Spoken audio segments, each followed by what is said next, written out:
Assalamualaikum warahmatullahi wabarakatuh. Perkenalkan, nama saya Maimunah dari program studi D3 Kebidanan Stikes Medistra Indonesia.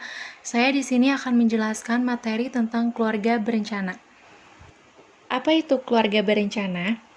Keluarga berencana adalah program pemerintah yang bertujuan membantu pasangan suami istri untuk menghindari kelahiran yang tidak diinginkan, mengatur interval di antara kehamilan, mengontrol waktu saat kelahiran atau dalam hubungan dengan suami istri, dan menentukan jumlah anak dalam keluarga. Selanjutnya, ada jenis-jenis keluarga berencana. Yang pertama itu MAL, yang kedua itu FIL KB, dan yang ketiga itu suntik KB. Yang keempat itu ada implan atau non-flan atau susuk. Dan yang kelima itu ada IUD atau spiral. Yang keenam itu ada vasektomi, dan yang ketujuh itu ada tubektomi. Selanjutnya saya di sini akan menjelaskan pengertian dari alat kontrasepsi MAL. MAL adalah metode amenorea laktasi atau MAL, atau disebut juga dengan lactational amnonerea method LAM. Adalah suatu metode dalam merencanakan kehamilan atau kontrasepsi yang bersifat alamiah. Yang kedua itu ada FIL KB. FIL KB ini merupakan kombinasi antara hormon estrogen dan progesteron untuk mencegah terjadinya ovulasi. Tingkat keberhasilan dalam penggunaan alat kontrasepsi ini terbilang cukup baik.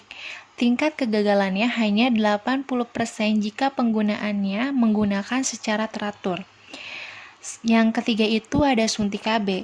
Suntik KB ini dibagi menjadi dua tipe. Ada yang menunda kehamilan selama 1 bulan, ada pula yang 3 bulan. Jenis kontrasepsi ini hampir mirip dengan FIL KB. Namun, jika FIL KB harus rutin dikonsumsi setiap hari, sedangkan suntik rutin setiap bulan atau 3 bulan sekali. Selanjutnya yang keempat itu adalah implan atau non-flan susuk. Kontrasepsi jenis ini merupakan penamaan sebuah benda kecil seukuran batang korek api yang dimasukkan ke dalam bagian kulit, umumnya pada lengan bagian atas. Baik, selanjutnya itu ada IUD atau spiral. IUD merupakan salah satu alat kontrasepsi yang cukup diminati oleh banyak pasangan di Indonesia.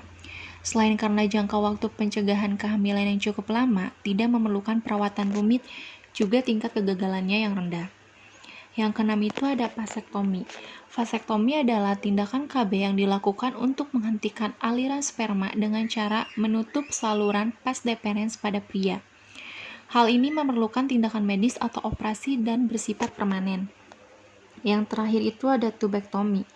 Tubektomi merupakan tindakan KB permanen atau sentrilisasi pada perempuan yang dilakukan dengan cara memotong atau menutup tuba Fallopi sehingga sel telur tidak masuk ke dalam rahim, sekaligus menghalangi sperma untuk masuk ke dalam tuba Fallopi. Manfaat keluarga berencana. Ada 6 manfaat keluarga berencana atau KB. Yang pertama itu adalah mencegah kehamilan yang tidak diinginkan, dan yang kedua itu mengurangi risiko aborsi, dan yang ketiga itu menurunkan angka kematian ibu, yang keempat mengurangi angka kematian bayi, dan yang kelima itu membantu mencegah HIV atau AIDS, yang keenam itu menjaga kesehatan mental keluarga. Selanjutnya, itu ada kondisi keluarga berencana di Indonesia selama masa pandemi COVID-19. Nah, selama masa pandemi COVID-19, pemerintah memberlakukan pembatasan sosial berskala besar, yaitu PSBB, yang dimana hal ini tentu berdampak terhadap menurunnya pelayanan program keluarga berencana atau KB di Indonesia. Menurut BKKBN, kondisi ini akan memicu ledakan Corona Baby. Corona Baby ini merupakan suatu istilah merujuk pada kehamilan yang tidak direncanakan selama masa karantina mandiri akibat pandemi COVID-19. Pelaksanaan program KB sendiri mengandalkan kegiatan tatap muka seperti sosialisasi, penyuluhan, dan layanan kontrasepsi. Selama pandemi ini membuat banyak orang takut mengakses layanan KB di fasilitas layanan kesehatan.